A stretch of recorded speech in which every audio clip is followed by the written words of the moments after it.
What is good, guys? The old man 18 here. Today we're doing the NFL NFC 2018 standings predictions 2018 as promised. Huge shout out to Anthony Fila. So, y'all decide.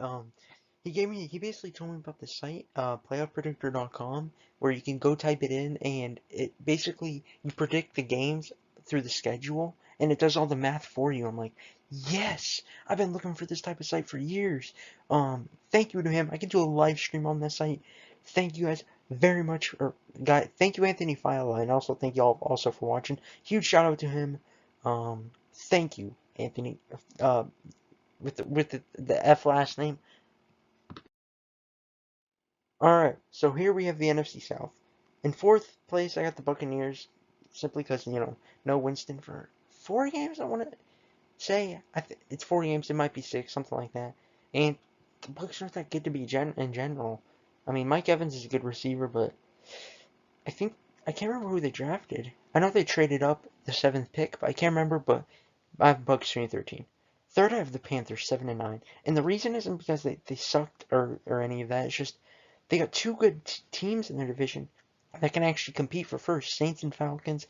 So I thought maybe this is one of those Cam down years like it was the year after the Super Bowl. So I'm just gonna think and assume that you know they go 7-9. Second, we have the Falcons 9-7. I mean, like I said, I mean the Falcons didn't really they beat the Rams. I guess that's good, but I thought the Rams were overrated in my opinion that year. But Falcons second, and then first Saints 10-6. No Mark Ingram 4 games. That ain't gonna matter. If they're in an easy division, say the Steelers division, I could see them being 12-4. But this division, I mean, it's a tough division.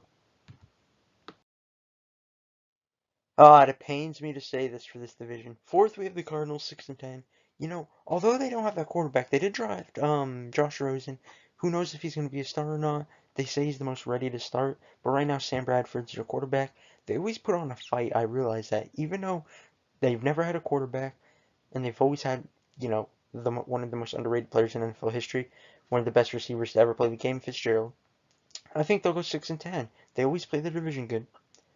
Oh my God, my Seahawks third, 9-7.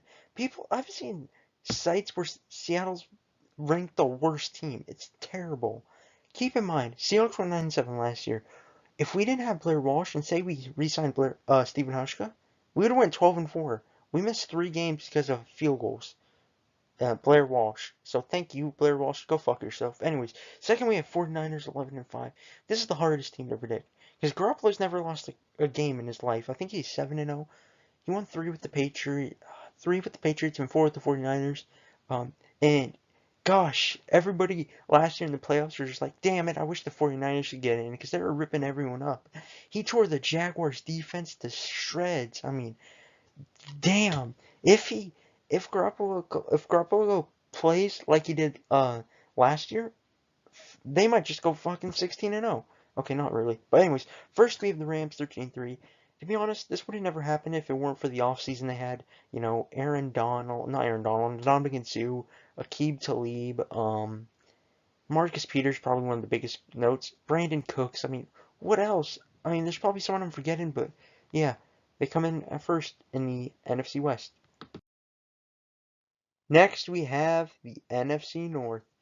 In fourth, we have the Bears. Mitchell Trubisky. Is he going to be like Winston Goff, who had I guess, somewhat bad rookie season, but then rip it apart in the second year? Is that going to be them? Is that going to be Mitchell Trubisky? I don't know. I feel like 6-10. I feel most comfortable with. Third, I have the Lions 8-8. Stafford's an above-average quarterback. They got good receivers. They don't have a run game. I can't remember if I think they drafted a running back in the first round. I could be wrong. Um, Matt Patricia is a defensive coach, so I mean he could, if they get some offense going, and him being a defensive coach, they could create havoc on both sides. But I really don't know. Matt Patricia is he's a he's a mystery card to me. Anyways, second we have the Packers 10-6. If Rodgers plays 16 games, they're making the playoffs, and he's an MVP discussion. However, he has to play 16 games. Is he going to get injured? Who knows? I have the Packers 10-6. They did have a good draft, by the way. First, we have the Vikings. Kirk Cousins, I think, definitely an upgrade from Case Keenum, and not to mention they have a great ass defense. The most underrated player in the NFL, in my opinion, Harrison Smith, missing Pro Bowls in the 40s on the top 100 when I had him in number 9. But I think the Vikings are a really good team. I think they'll go 11-5 just because they got the Packers and the Lions could get them a good fight. It's a pretty good division. You know what I'm saying? So I have the Vikings first in the NFC North. And to end it all, we have the NFC East. So sorry, Cowboys fans, but I have the Cowboys 5-11. I thought they drafted terribly. They should have gotten Calvin Ridley or maybe Cortland Sutton. I mean, like, damn, how do you get that linebacker? What? But and I'm sorry, Cowboys fans. I've always thought Dak Prescott was overrated. Zeke, I think, is a good running back, and they have a great line. But I don't like the way the Cowboys are going towards, in the direction they're going towards. So I have them 5-11. Not the worst fourth place team, but yeah. Third, we have the Redskins. I really didn't like the move trading Cousins for Alex Smith. If anything, you should have just traded out Cousins and then not got Alex Smith. Because what do you think? You're gonna win a Super Bowl with Alex Smith? I don't think so. Um, he's probably he ain't a bad quarterback, and he's a good quarterback. Okay, he does not throw a lot of picks, but I have him going 7-9. I mean, the team around him ain't that good. I mean, that's really it. Second, I think the Giants are gonna make a big rebound. So I can't even think of his name, but the OBJ guy who says he's the GOAT. Um, not I'm sorry, dude, but I have them going 9-7. Uh, I think uh. I think Saquon will have a good year. I think OBJ could be comeback player of the year, and I think Eli, with all this talent around him, has to bounce back. And if for some reason he doesn't, this has to be Eli's last year. And first, we have the Eagles, 12-4. I mean, Super Bowl champions. Really, they would have been the best team this in the NFC if the Rams didn't have that good of a damn fucking off season. And I think the Eagles would just go 12-4. And really, that's it. Wentz might not play the first few games, but as we can tell, I don't think that's going to be a big deal. If I'm the Eagles, I may be thinking for his health. Maybe he can miss the first 4 weeks. But, anyways, now let's look at the playoff picture.